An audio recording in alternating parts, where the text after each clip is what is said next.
উনি এখানে যে 14টি রাজনৈতিক দলের যে আত্মপ্রকাশ যে ঘোষণাপত্র দিয়েছেন, 14টি আপনার হলো যে দাবি দিয়েছেন, দফা আর কি, 14 দফা কর্মসূচি দিয়েছেন। আমি পরিষ্কার দেখতে পাচ্ছি যে এই 14 দফার নীতিতে যদি বাংলাদেশ আগামী দিনে পরিচালিত হয়, রাষ্ট্রীয় মেরামত এবং সংস্কার হয়, তাহলে বাংলাদেশ একটা সময় দুবাই বা আবুধাবি অথবা সৌদি আরবের মতো আপনার এই রাষ্ট্র উন্নত মুসলিম কান্ট্রি হিসাবে পরিচিতি লাভ করবে, এটা আমি মনে করি আর কি।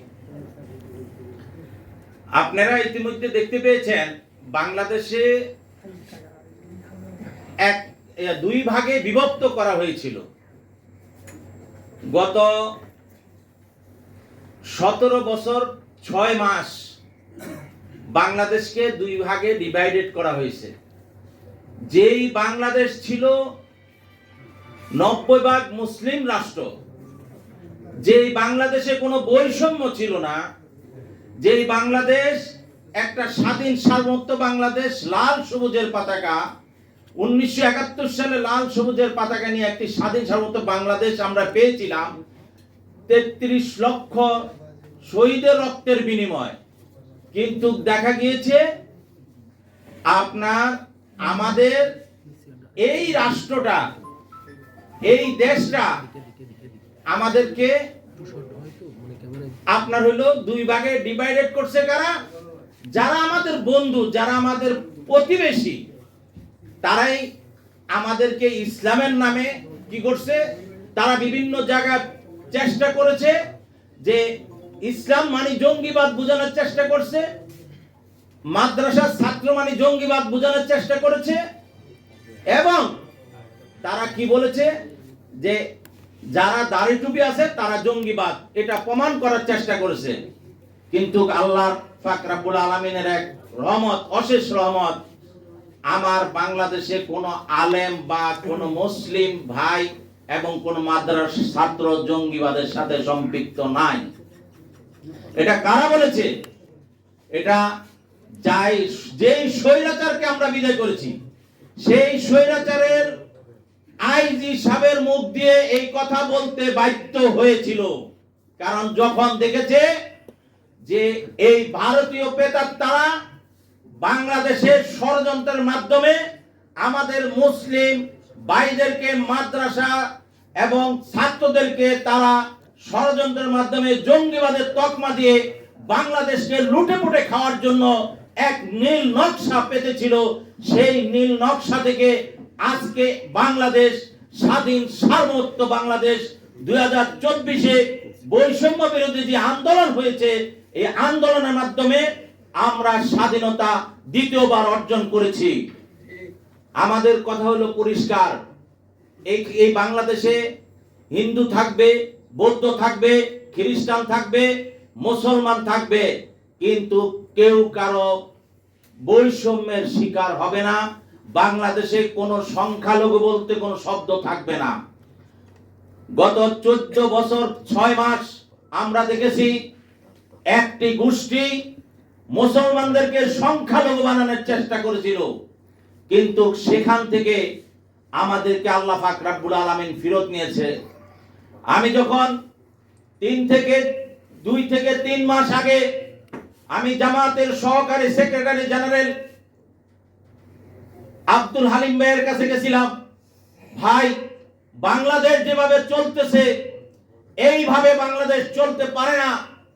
একটি চক্র অবৈধভাবে সারা বাংলাদেশে ইলেকশনের নামে যেভাবে তামসা করে মানুষের ভোটের অধিকার কেড়ে নিয়েছে গত 14টি বছর, আর যেভাবে এই দেশের জনগণের কষ্টে অর্জিত ট্যাক্সের টাকা তারা ভোগ করে বিদেশে পাচার করতেছে, বিদেশে তাদের সন্তান ছেলে মেয়েদের বাড়ি গাড়ি করতেছে, এবং ভারতীয়দেরকে যেভাবে এদেশে এন্ট্রি দিয়ে আমার গার্মেন্টস ব্যবসা, আমার ইন্ডাস্ট্রি, আমার সমস্ত প্রত্যেক সেক্টরে তাদেরকে যেভাবে ঢুকাচ্ছে, আমার দেশের সন্তান ছেলেমেয়েরা বিশ্ববিদ্যালয় থেকে বের হয়ে তাদের কোনো চাকরি পাচ্ছে না, তারা মেধা থাকা সম্পূর্ণ সেই সন্তানদের চাকরি দেওয়া হচ্ছে না, এবং একটা পুলিশে চাকরি নিতে গেলে 10 থেকে 12 লক্ষ টাকা লাগে, বিসিএস ক্যাডারের প্রশ্নপত্র পর্যন্ত পাস হচ্ছে, এভাবে একটা রাষ্ট্র চলতে পারে না।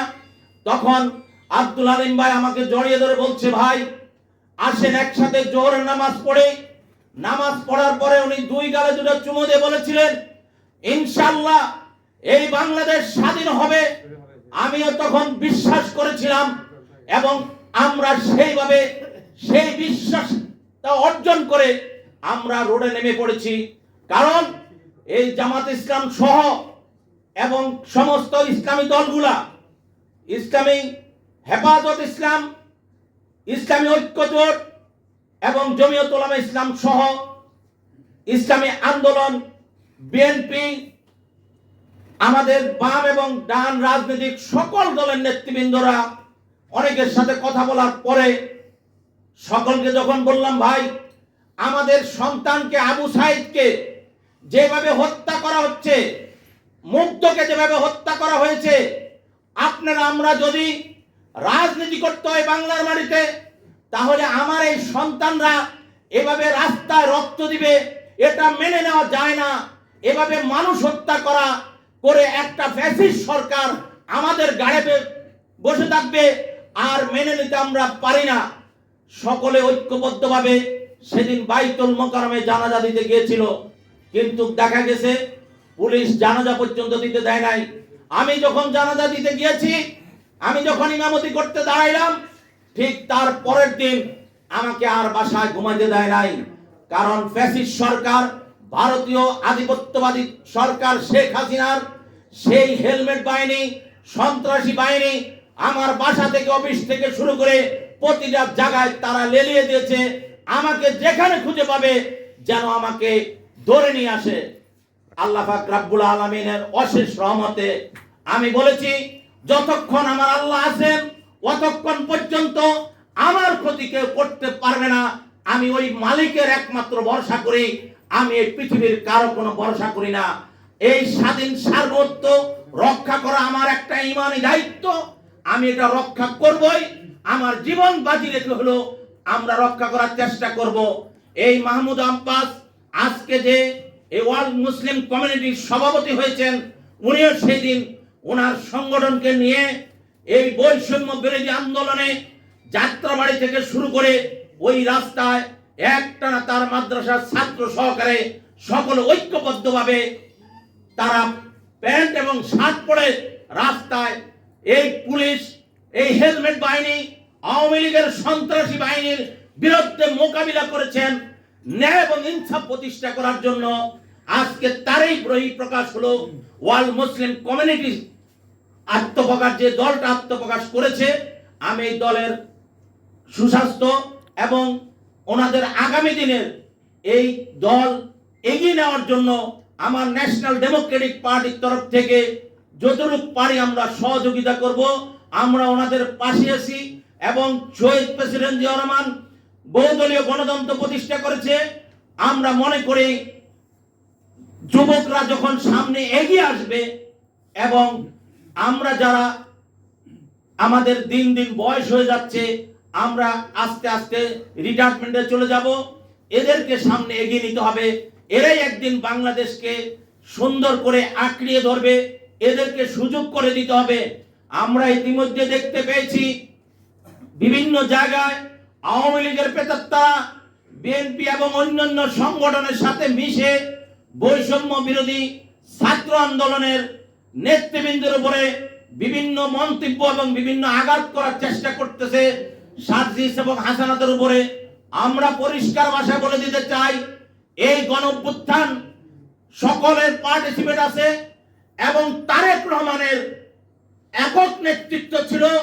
তারেক রহমান এক জায়গায় যখন হামলা করত ছাত্রদের উপরে, তখন সেইখানে ছাত্র দলের নেতৃবৃন্দদেরকে বলতো, আমি অর্ডার করতেছি, তোমরা ভাই সরাসরি ওখানে চলে যাও, এই ছাত্রদেরকে রক্ষা করো, ঢাকা বিশ্ববিদ্যালয়ের ছাত্রদেরকে রক্ষা করো। তখন ছাত্রদল যখন চলে যেত, সাথে সাথে আওয়ামী লীগের হেলমেট বাহিনী এবং দুর্বৃত্ত বাহিনী, যুবলীগের সন্ত্রাসী বাহিনী পালিয়ে যেত।